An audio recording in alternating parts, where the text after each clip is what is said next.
I'm going to introduce Julie, which is amazing. She is the one that worked with our city council person, Margaret McGosson, to develop this project. It's won an award as it's actually the best permanent supportive housing model in all of Southern California. And they have many other developments that she'll be talking about and really giving us an idea of the steps to developing affordable housing and permanent supportive housing. She has more than 25 years of accounting and finance experience in public and private sector. Immediately prior to joining the National Core team, she gained extensive housing finance skills with the county manager of Los Angeles County Community Development Commission, where she held that position for more than a decade. She joined National Core in 2000 to oversee and monitor developments from the initial financial structuring phase all the way to the lease-up phase. So Julie Mungai holds an MBA degree with an emphasis in finance from the University of Oregon. And so I want to give you welcome to Julie.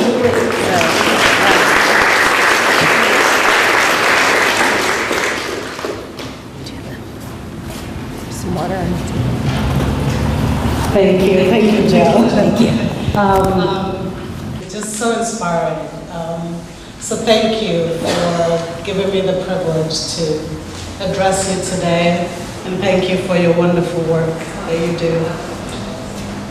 Can you all hear me?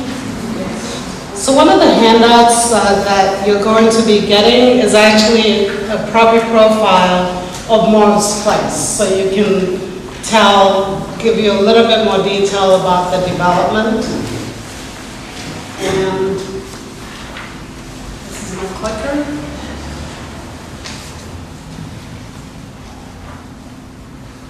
Sorry about that. So we're National Community Renaissance. We're often called National Core.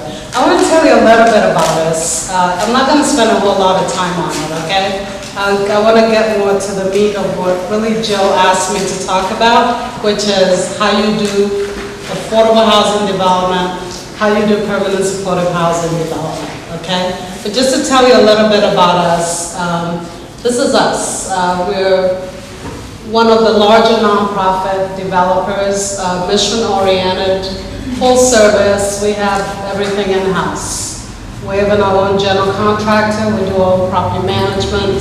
So there's the opportunity to have sort of a seamless quality control in almost every facet of the development process that we engage in.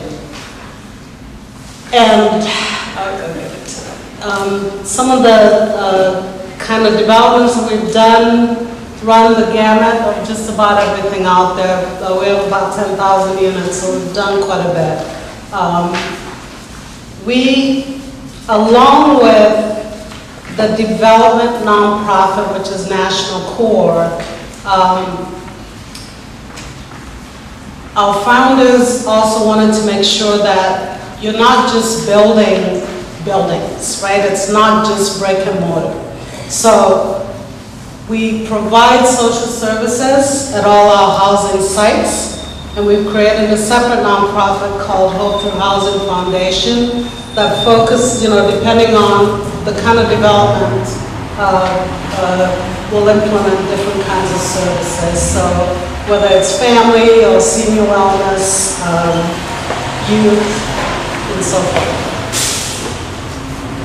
Now, I wanted to do this because one of the biggest hurdles we have as affordable housing developers is convincing communities that we go in what affordable housing is. And oftentimes, the NIMBYism that we experience when we go is the thought that a lot of people have this notion or this concept that what affordable housing looks like is the 1940s, 1930s public housing projects, crime-ridden, just a beacon for attracting all the elements that they don't want in their community.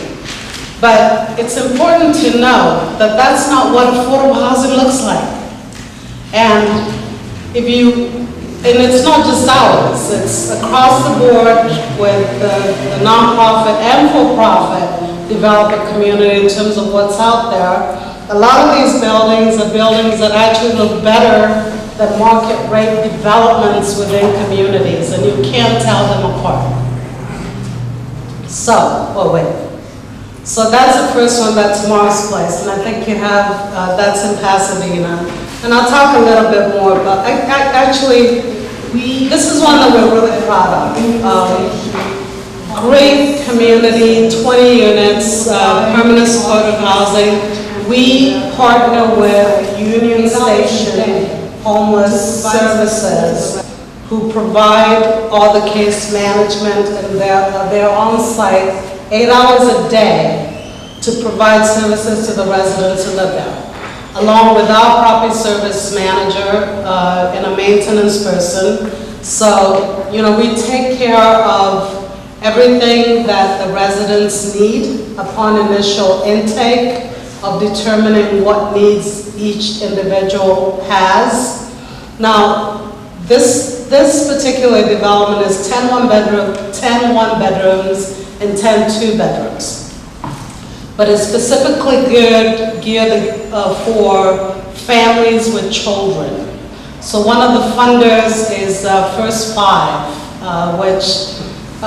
which caters to providing funding for families that have children under the age of 5. The city of Pasadena was just instrumental in making this happen. You saw the council member on that video right before then. It would not have happened without her. It would not have happened without her going out there in the community and speaking in each and every community meeting that we conducted, and she was there. Very unusual, but it was wonderful and it made it work. This is another senior development in City of Bell Gardens. This one actually has the city incorporated a senior center on the ground floor. This is another wonderful senior community, 144 units in Santa Fe Springs. And again, in this one, the city actually used the community facilities that we had as an alternate senior center for the senior population in the city. This is a good example of a development on an infill parcel. So it's actually less than an acre parcel, and we got about 60 units there, with the city being really cooperative in terms of giving us the flexibility and the development standards to gain enough density to make it work. It has a rooftop community garden,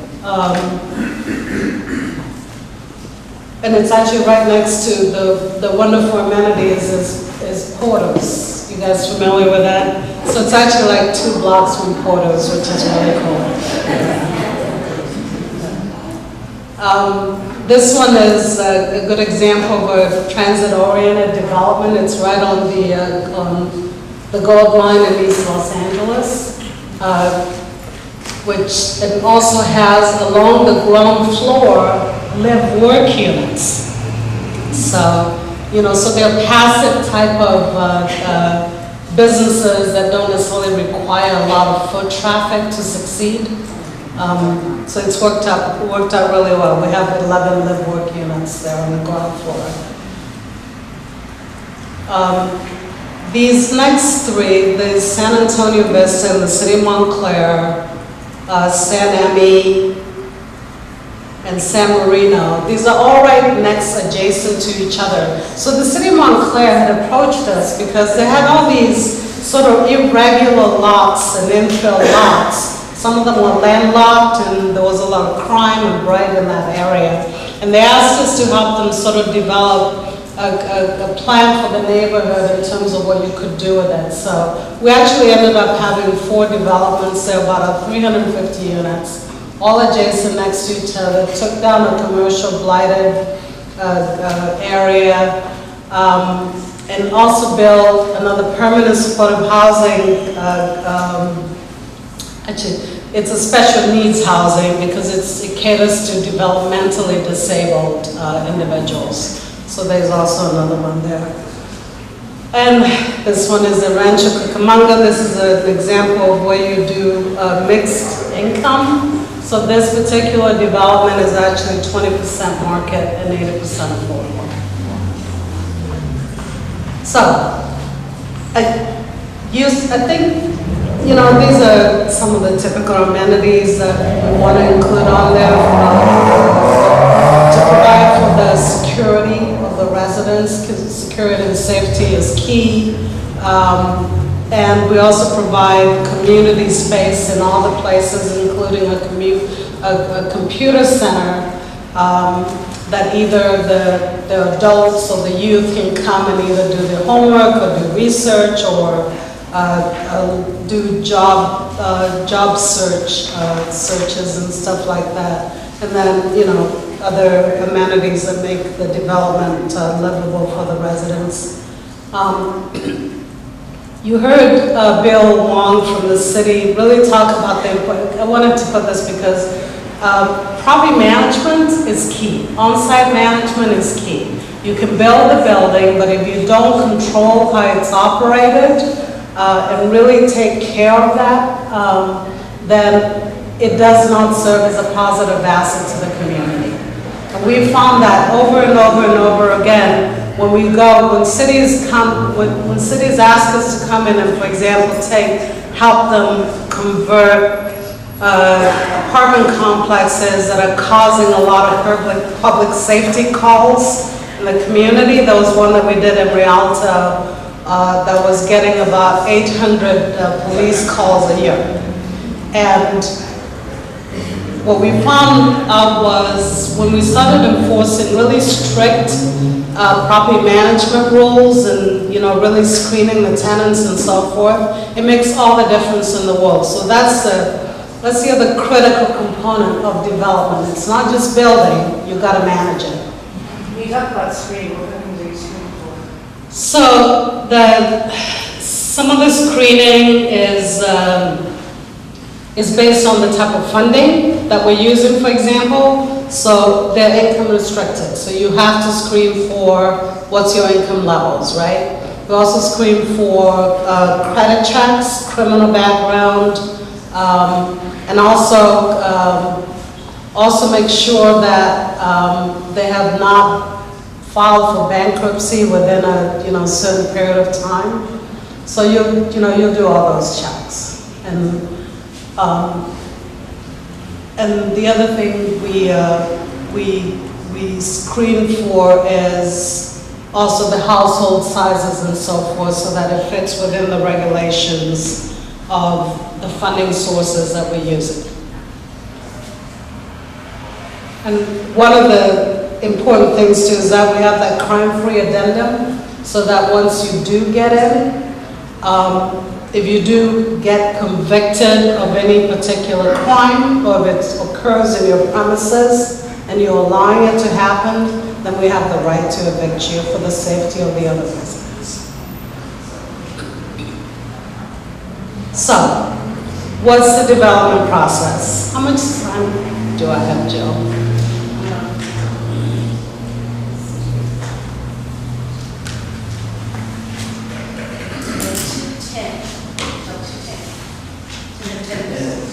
Oh, okay. So, I mean, just in general, and I don't know how familiar you guys are with the development process, but basically, you know, the acquisition part of it involves, you know, mostly working with brokers, looking for vacant land, looking for opportunities where you can actually develop affordable housing. So this is where the cities come in terms of working with the city to identify what their needs are, and I might be able to help you with site selection or site assemblage. They may have, I think you heard the individual from the city who was talking before, talked about the fact that, for example, the city of Monrovia is a fairly built-out city. And you almost have to identify sort of infill parcels in different places, you know, where you can assemble underutilized properties and so forth that you can assemble in to do that. Then, you know, we come in and we do the due diligence in terms of environmental, in terms of financial. There's a pencil, what can you use in terms of subsidy of financing sources.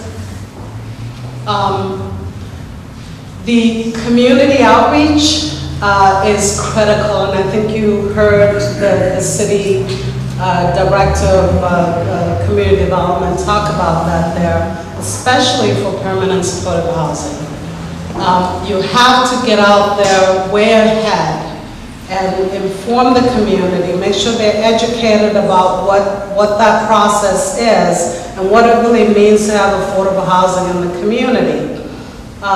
It was, you know, the great thing about that video, you also see the police and public safety and brokers of land talk about the fact there's a misnomer out there that affordable housing brings with it crime. Affordable housing results in a decrease in the property values around it. These are all issues that we have to deal with when we go out in the community, and the NIMBYism that comes with, you know, those are probably the most popular arguments out there, right? You're bringing all these people, they're going to bring crime, they're going to bring drugs, they're going to, you know, just damage or bring negative influences into the community. So this is really important. But the other part of it is we have to have the support of the elected officials and to have the courage and the vision and the leadership to really push that agenda. Because if they don't, it's not going to happen, okay? There's a lot of talk these days, you know, when you look at with HHH, where a lot of districts supported, and that measure, I believe, passed with over 65 or 70% approval rating, right? But what you find is when you actually get to that piece of land to develop in a certain neighborhood, the opposition is still there, okay? From all the way up. So the money is there, but the will there's a lot of education still in terms of what it means. And then the rest of it is, you know, obviously you go through all the entitlements through the city, you garner the financing, there's a lot of financing sources that you can go after, then get into the design, development, and construction and lease up. That's really the cycle there. In terms of funding that's out there, there's some typical sources that most developers will access. The low-income tax credit is a big one. That's typically probably funds about 60% of the development. And for cities like Monrovia, which are not entitlement cities, they have access to the County of Los Angeles Affordable Housing Trust Fund, which is a mixture of all those. So I think somebody asked in the audience before, asked about how to access Measure H funding. That's the LA County basically puts out a notice of funding opportunity twice a year, and you can submit projects, okay? That's one of the uses of Measure H. The rest, the state has quite a few funding sources that are really specialized in the veterans, homeless veterans, as well as the chronically mentally ill, that No Place Like Home is coming down the line in about a year. It's about $2.2 billion of funding. And I think LA County is probably gonna get about $680 million, which is all for permanent supportive housing of chronically ill, homeless folks. And then, you know, there's all those, we've talked quite a bit about inclusionary housing and vouchers. I think you saw a video on that. Ways that cities can help is really to help with assembling land. Density bonus are critical because you've got to have enough mass to make it pencil. to make it be feasible. And other ways that cities have helped is,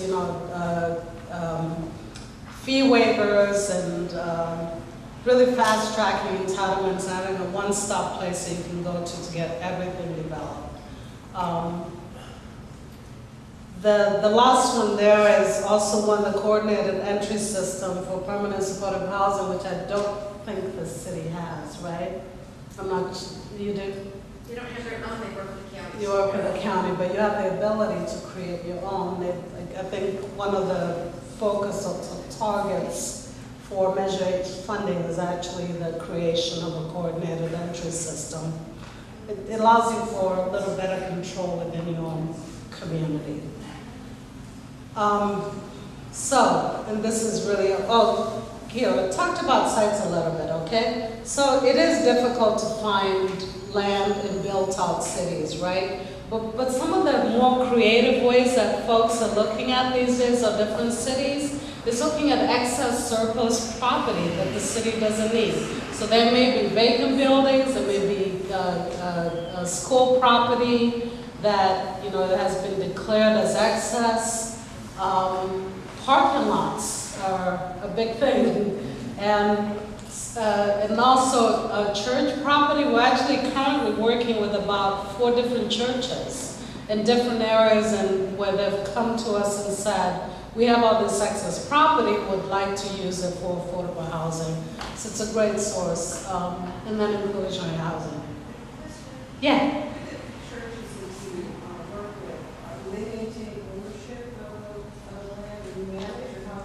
They maintain ownership, and it's usually structured as a ground lease. That's what we've seen so far. Ground lease? Yeah. So the church will lease the property to the developer for a long period of time, because typically we want at least 55 plus years of a ground lease in order for the financing to work. And maintain the ownership. So you'll maintain the ownership of the land and you lease it. Yeah. I'm just curious, I say in Monrovia, we've seen so much development going on around the Gold Line, and as we keep stretching out to San Bernardino, there's going to be more and more. Is CORE and is Mercy Housing, which is another development, are you guys at the forefront of approaching cities and saying, listen, this is what we have to offer, or are you dependent on the cities coming to you? We do both. We do actually go out there and outreach to a lot of the cities. And it was more so during the era of redevelopment, because cities had resources that they could actually put into developments. Now what we've seen typically happening is that since cities have very scarce resources, they've mostly been putting out RFPs, or requests for proposals, for the few pieces of land that they have, okay? But we do approach, we do both. So are you like along the Gold Line and stuff like that? It's like, that's walking distance, it's got everything, there's new development going on. Are you missing out because the developers are actually building, spending more money, or you have less to offer? I mean, to me, you offer great things, but are you being outbid? What's the problem with why it's not CORE all the way down the line, or Mercy Housing all the way down the line? So I don't know how it's working specifically in the city of Monrovia, but I after listening to the city representative this morning, I certainly intend to talk to him.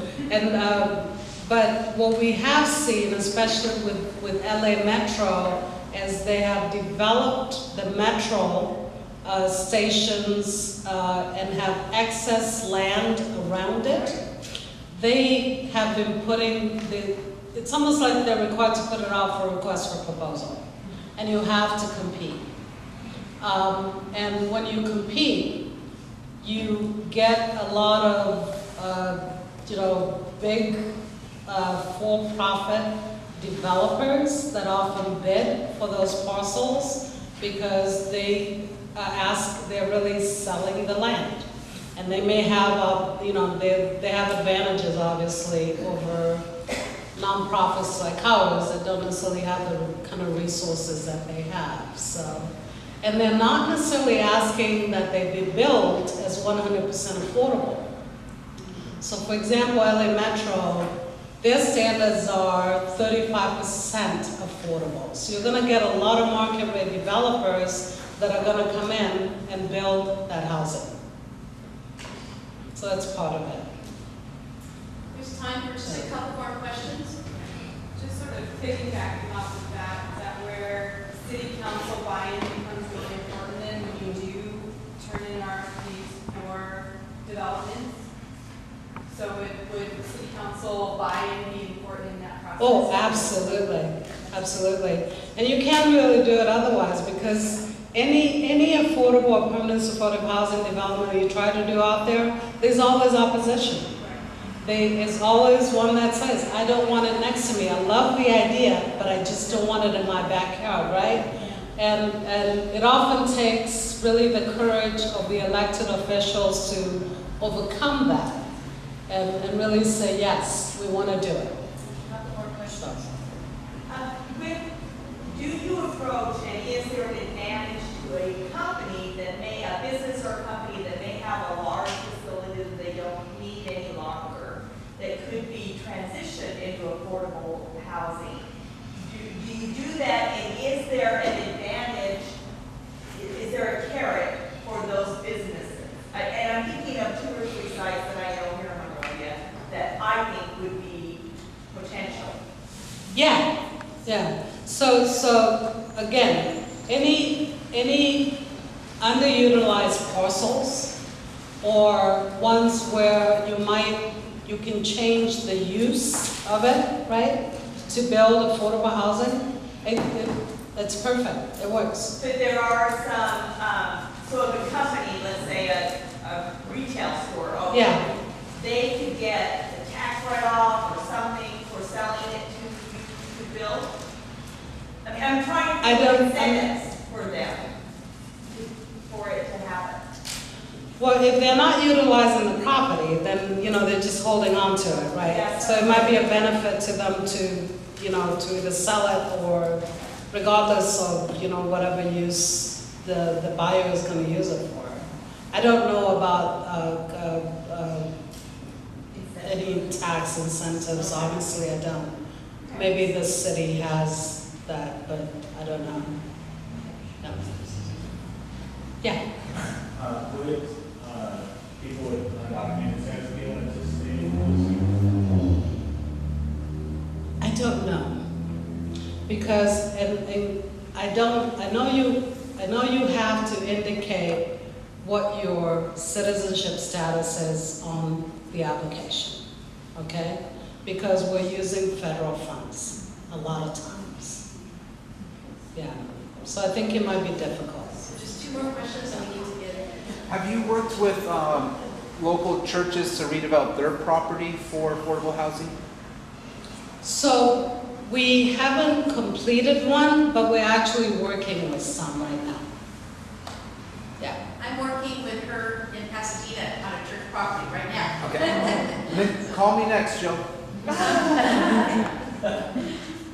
Yeah, we have a couple that we're looking at in Orange County and in San Diego and Pasadena. In Mark's place, there's a walk score 90. What does that mean? So that has to do with, the proximity of amenities around the site. So how far is a grocery store so I can walk to it, right? How far is transit? How far is a library? How far is a pharmacy? Okay? How far is all the shopping amenities that I need to live, right? Where I don't have to drive a car. Yeah. What's the scale? 100. Not 100. 100. Thank you.